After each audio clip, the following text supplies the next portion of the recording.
Deuxième vidéo sur le tour du mercato. Comme pour la première, on va faire la revue des transferts qui ont eu lieu entre les deux vidéos du coup.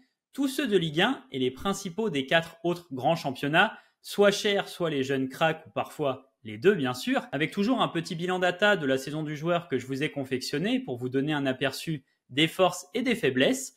Petit détail avant de commencer, n'oubliez pas qu'on ne parle que des arrivées et pas par exemple des options d'achat levées. N'hésitez pas à mettre un like, à commenter, vous abonner, partager si le concept vous plaît et pour encourager ma démarche. Et on ouvre ce tour du mercato avec la Ligue 1 en se dirigeant au sud de la France puisque Marseille a officialisé la signature d'Ismaël Koné, milieu de terrain canadien de 22 ans en provenance de Watford, donc club de 2e division anglaise. Il s'engage pour 5 saisons et il aura coûté 12 millions au club phocéen. Comme vous le voyez sur le visuel dans lequel il est mis en perspective avec les autres milieux des secondes divisions du top 5 à travers ses statistiques, il est identifié comme créateur de danger par mon algorithme puisque c'est en effet un joueur qui s'illustre d'autant plus dans le camp adverse et par ses qualités offensives notamment de percussion, nettement moins d'apport défensif, donc il faudra trouver un joueur pour l'accompagner et pour compenser ce manquement. Ça va être intéressant à voir. De Zerbi a plus l'habitude d'utiliser des joueurs de possession vraiment comme Gilmour, Gross, Locatelli ou Maxime Lopez. Donc voilà, moi je vais suivre ça avec attention, ça peut être très intéressant. Allons du côté de l'autre Olympique, l'Olympique lyonnais qui fait déjà pas mal de bruit sur ce mercato et notamment à travers le recrutement de Moussa Niakhaté, le défenseur central de Nottingham Forest en Première Ligue, pour près de 32 millions d'euros, donc une sacrée somme. Il s'engage jusqu'en 2028 et comme vous le voyez, il est identifié tel que stopper par mes données. À quoi est-ce que ça correspond ? Aux centraux qui n'ont pas nécessairement des qualités modernes de jeu au pied, par exemple, qui ne prennent pas trop de risques avec le ballon, mais qui en revanche sont présents dans l'impact défensif. Il est dans les 10 défenseurs centraux avec le meilleur taux de réussite dans les duels au sol cette saison, dans mes données, impérial dans les airs également. Donc ouais, sur le papier, il apparaît comme une valeur sûre, mais je tiens tout de même à contextualiser les données. Il évolue dans l'équipe avec la ligne défensive moyenne la plus basse de Première Ligue cette saison. Et c'est globalement plus évident, on va dire, de défendre bas et en bloc entouré de ses coéquipiers que de gérer une ligne haute et des grands espaces dans son dos, ce à quoi il va sans doute être confronté avec l'OL. Donc tout le défi pour lui sera là, parvenir à être aussi solide avec une équipe très différente sur ses préceptes de jeu. Il faudra aussi idéalement, selon moi, l'accompagner d'un central un petit peu plus technique. Autre arrivée lyonnaise, Abner Vinicius, le latéral gauche du Betis, pour 8 millions d'euros jusqu'en 2029. Abner a 24 ans et comme vous le voyez, mon algorithme a eu du mal à le mettre dans une catégorie statistique parce que c'est vrai que c'était très compliqué pour lui cette saison. Dans mes données, il est parmi les 40 moins bons latéraux sur 400 des 5 premiers championnats cette saison, bien sûr. Si on doit essayer de trouver une logique dans ce recrutement, je pense qu'il ne faut pas trop regarder vers l'Espagne. En soi, les supporters du Betis sont contents de son départ, eux, mais plutôt se fier à ses performances satisfaisantes au Brésil avant son arrivée en Europe en 2023. Espérons pour lui et pour l'OL qu'il arrive donc à se relancer. Ça bouge aussi à Rennes qui a activé la clause de rachat de Mohamed Jawab, le défenseur central marocain de 22 ans qui avait rejoint Amiens la saison dernière pour 400 000 euros, c'est Rennes qui l'avait vendu donc, et qui casse la clause de rachat pour 1 million d'euros et le signe jusqu'en 2028. C'est vrai qu'il ressort assez bien dans les données techniques, passes et courses progressives, ainsi que dans l'engagement défensif à travers les duels joués, mais beaucoup moins dans la qualité défensive pure, dans les airs, mais aussi au sol, notamment parce qu'il commet pas mal de fautes et qu'une faute est évidemment considérée comme un duel perdu. Donc voilà, moi je suis assez intrigué de voir le rôle que va lui proposer l'équipe la saison prochaine, ça m'intrigue. On verra bien. Le RC Strasbourg, actif également, enregistre l'arrivée d'Oscar Perea, un jeune prospect colombien de 17 ans, pour 5 millions d'euros jusqu'en 2029. Un ailier gauche intéressant, évidemment, je vais le préciser maintenant et pour la suite de la vidéo, mais le niveau du championnat est toujours à prendre en compte quand vous lirez les visuels dans la lecture des stats. Il ressort plutôt bien dans les données offensives, ça joue du 1 contre 1, ça marque un peu, 8 buts et 4 passes décisives, je crois. Depuis que Strasbourg fait partie du groupe de Chelsea, il y a pas mal d'arrivées intéressantes. Le problème, c'est plutôt la façon de les intégrer au football européen. Le Vieira Ball, c'était l'avant-dernière possession du championnat la saison dernière. Personnellement, un peu déçu de voir de jeunes talents dans ce contexte-là, mais bon, c'est comme ça. Jean-Eudes Aoulou, le Strasbourgeois justement, rejoint Angers Libre, et c'est pas le seul, vous allez voir.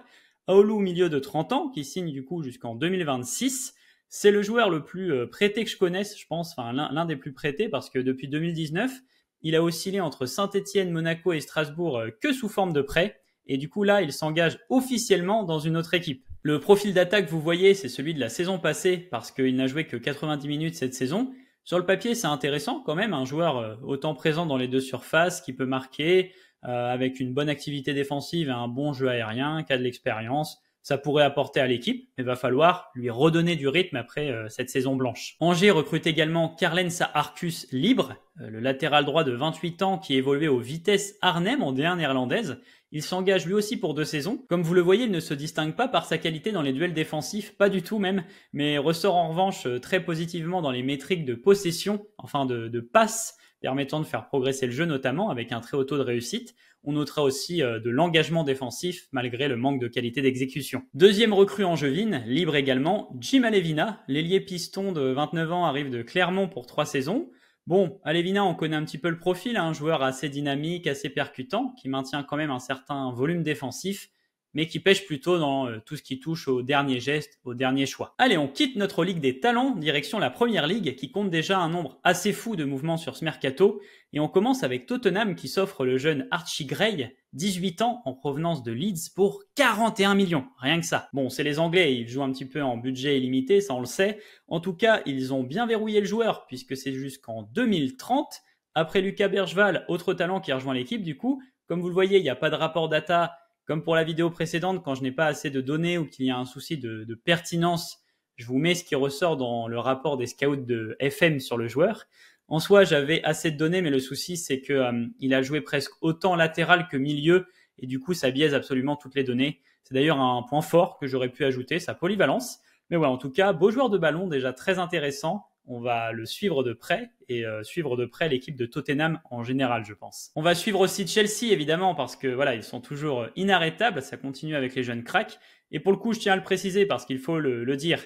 Ils ont déjà vendu pour 101 millions d'euros à l'heure actuelle. Mais ouais, du coup, arrivée d'Omari Kellyman en provenance de l'équipe U21 de Aston Villa pour 22 millions.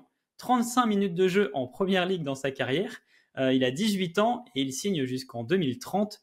On connaît les contrats longs de Chelsea et ouais, c'est en effet un certain prospect. Milieu offensif, avant-centre, second attaquant, 1m91, très mobile. Ouais, c'est forcément intéressant, mais j'avoue que 22 millions, je m'y attendais pas. Est-ce qu'il va être prêté? Ça reste à suivre. Autre jeune qui rejoint l'équipe pour moins cher, c'est Marc Guillou de la Masia. 6 millions, c'est un avant-centre de 18 ans, 1m87. Intéressant lui aussi, forcément. Après, c'est toujours dur à juger quand il n'y a presque pas de match en pro. Malgré tout, il a joué 73 minutes en Liga cette saison, 1 but, et 33 minutes en LDC, 1 but.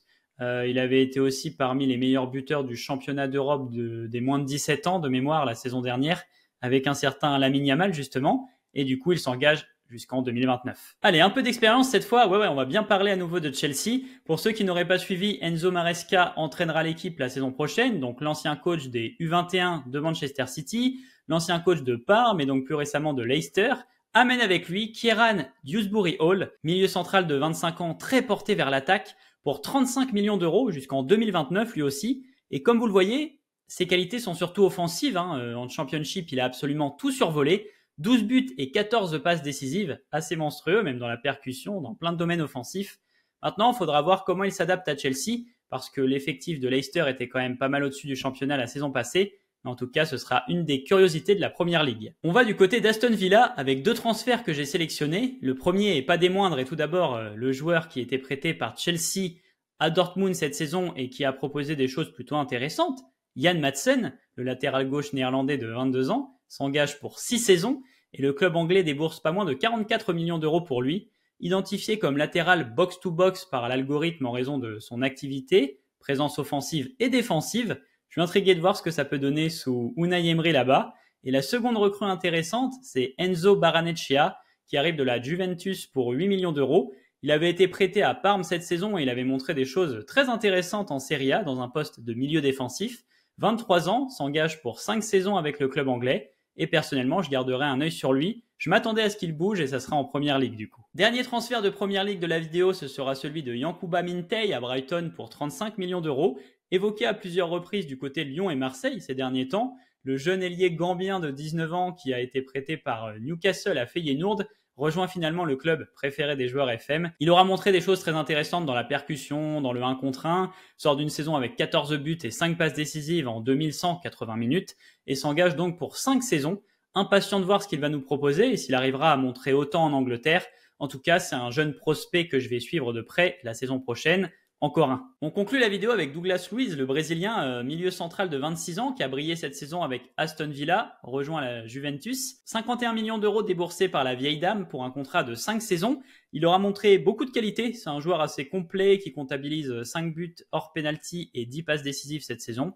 La Juventus, c'est un club à surveiller la saison prochaine, je pense, avec l'arrivée de Mota et les recrutements assez emballants. Ils affichent clairement l'intention de remettre leur nom dans le haut du classement européen dans les années qui arrivent. Voilà l'équipe, presque uniquement de la Première Ligue, ça bouge très peu dans les autres championnats. Pour vous dire, la PL compte plus de transferts supérieurs à 20 millions d'euros pour le moment sur ce mercato que l'ensemble des 4 autres grands championnats réunis, presque le double même, donc c'est assez fou. J'espère que la vidéo vous a plu, puis vous ne faites pas, le concept va continuer, on suivra l'actualité des transferts ensemble tout l'été. D'ici à ma prochaine vidéo, je vous dis à bientôt l'équipe.